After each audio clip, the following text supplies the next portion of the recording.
ಅಥಣಿಯ ಕುರುಬರಹಳ್ಳಿಯಲ್ಲಿ ನಡೆದಿದ್ದ ಸಾಧಾರಣ ಅಪಘಾತ ಪ್ರಕರಣ ಈಗ ಸ್ಫೋಟಕ ತಿರುವು ಪಡೆದುಕೊಂಡಿದೆ. ಒಂಟಿ ಮಹಿಳೆಯ ಬಳಿ ಇದ್ದ ಹಣ ಮತ್ತು ಚಿನ್ನಾಭರಣ ದೋಚಲು ಸಂಚು ರೂಪಿಸಿ ಅಪಘಾತದ ನಾಟಕವಾಡಿ ಕೊಲೆ ಮಾಡಿದ್ದ 5 ಕಿರಾತಕರ ಕೃತ್ಯವನ್ನ ಮಹಾಲಕ್ಷ್ಮಿ ಲೇಔಟ್ ಪೊಲೀಸರು ಭೇದಿಸಿದ್ದಾರೆ. ಸಾಲ ತೀರಿಸಲು ಹೆಣೆದ ಮಾಸ್ಟರ್ ಪ್ಲಾನ್ ಆರೋಪಿಗಳ ಪೈಕಿ ಒಬ್ಬರಾದ ಚೇತನ್ ಮೃತ ವಿಜಯಲಕ್ಷ್ಮಿ ಎಂಬುವರ ಬಳಿ ಹಣ ಸಾಲ ಪಡೆದಿದ್ದ.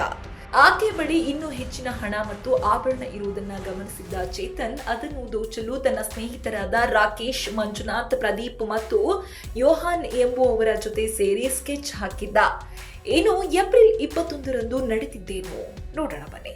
ಕುರುಬರಹಳ್ಳಿಯ ಪೈಪ್ಲೈನ್ ರಸ್ತೆಯಲ್ಲಿ ವಿಜಯಲಕ್ಷ್ಮಿ ನಡೆದು ಹೋಗುತ್ತಿದ್ದಾಗ ಆರೋಪಿ ರಾಕೇಶ್ ತನ್ನ ಬೈಕ್ನಿಂದ ವೇಗವಾಗಿ ಬಂದು ಡಿಕ್ಕಿ ಹೊಡೆದಿದ್ದಾನೆ. ಅಪಘಾತವಾದ ಕೂಡಲೇ ಪ್ಲಾನ್ನಂತೆ ಆಟೋದಲ್ಲಿ ಬಂದ ಪ್ರದೀಪ್, ಯೋಹಾನ್ ಮತ್ತು ಮಂಜುನಾಥ್ ವಿಜಯಲಕ್ಷ್ಮಿಯನ್ನ ಕಾಪಾಡುವ ನಾಟಕವಾಡಿ ಆಸ್ಪತ್ರೆಗೆ ಸೇರಿಸಿದ್ದಾರೆ. ವಿಜಯಲಕ್ಷ್ಮಿ ಆಸ್ಪತ್ರೆಯಲ್ಲಿ ಸಾವು ಬದುಕಿನ ನಡುವೆ ಹೋರಾಡುತ್ತಿದ್ದಾಗ ಅವರ ಪರ್ಸ್ನಲ್ಲಿದ್ದ ಮನೆಯ ಕೀ ಕದ್ದ ಮಂಜುನಾಥ್ ನೇರವಾಗಿ ಮನೆಗೆ ನುಗ್ಗಿ ಹಣಕ್ಕಾಗಿ ಹುಡುಕಾಟ ನಡೆಸಿದ್ದಾನೆ. ಈ ವೇಳೆ ಅಕ್ಕಪಕ್ಕದವರು ಪ್ರಶ್ನಿಸಿದಾಗ ಆಧಾರ್ ಕಾರ್ಡ್ ಬೇಕಿತ್ತು ಎಂದು ಸುಳ್ಳು ಹೇಳಿ ಪರಾರಿಯಾಗಿದ್ದ. ನಾನು ಸಿಕ್ಕಿ ಹಾಕಿಕೊಳ್ಳಬಾರದೆಂದು ಆರೋಪಿ ರಾಕೇಶ್ ತಾನೇ ಸಂಚಾರ ಪೊಲೀಸರ ಬಳಿ ಹೋಗಿ ಪರಿಚಯಸ್ಥ ಮಹಿಳೆಗೆ ಅಪರಿಚಿತ ವಾಹನ ಡಿಕ್ಕಿ ಹೊಡೆದಿದ್ದು ನಾನೇ ಅವರನ್ನು ಆಸ್ಪತ್ರೆಗೆ ಸೇರಿಸಿದ್ದೇನೆ ಎಂದು ದೂರು ನೀಡಿ ದಾರಿ ತಪ್ಪಿಸಲು ಯತ್ನಿಸಿದ್ದ. ಹಾಗಾದ್ರೆ ಬಣ್ಣ ಬಯಲಾದದ್ದು ಹೇಗೆ ಹೇಳ್ತೀವಿ ಕೇಳಿ. ವಿಜಯಲಕ್ಷ್ಮಿ ಅವರು ಚಿಕಿತ್ಸೆ ಫಲಿಸದೆ ವಿಕ್ಟೋರಿಯಾ ಆಸ್ಪತ್ರೆಯಲ್ಲಿ ಮೃತಪಡುತ್ತಾರೆ.